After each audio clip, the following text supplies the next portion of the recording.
The significant move comes amid growing optimism that the two countries can have a first-stage deal in place by the end of the year when the UK's transition period with the EU comes to an end.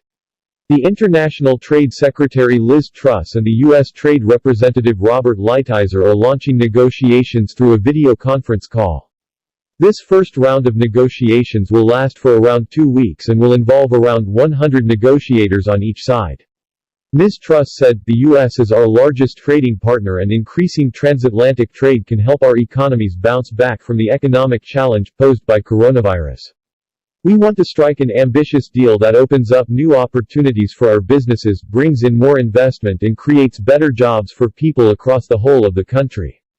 As we sit down at the negotiating table early next week, be assured that we will drive a hard bargain to secure a deal that benefits individuals and businesses in every region and nation of the UK.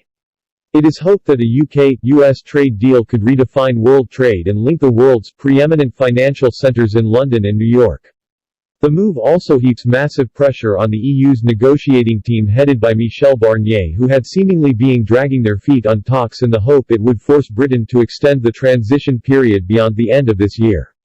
Senior Brexiteers, such as former Cabinet Minister Owen Paterson, who now heads up a Brexit think tank, have pointed out that a British-US deal provides the UK with a one-stop shop for goods and services which strengthens its hand in making other deals.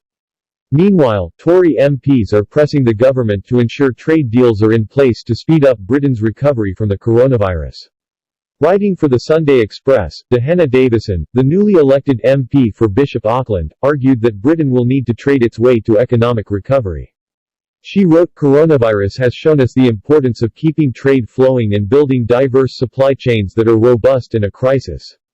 Diversifying our trade beyond the EU and China to key partners such as the US, Australia, New Zealand, and Japan, is in our own interests. But, and this cannot be overstated, this doesn't mean that countries who don't play fair will get a free pass. We are an aspirational nation that believes in hard work. By embracing this spirit, by being a nation of grafters, by looking outwards rather than in, we can bolster our economy and leave our children with a better future."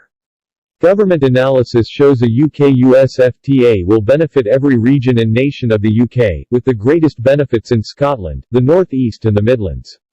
The FTA will also include a dedicated chapter to help the UK's 5.9 million small businesses. On the UK side, talks will be led by Oliver Griffiths, with all UK trade negotiations being overseen by Crawford Falconer, DIT's Chief Trade Negotiation Advisor, formerly New Zealand's Chief Negotiator and Ambassador to the WTO.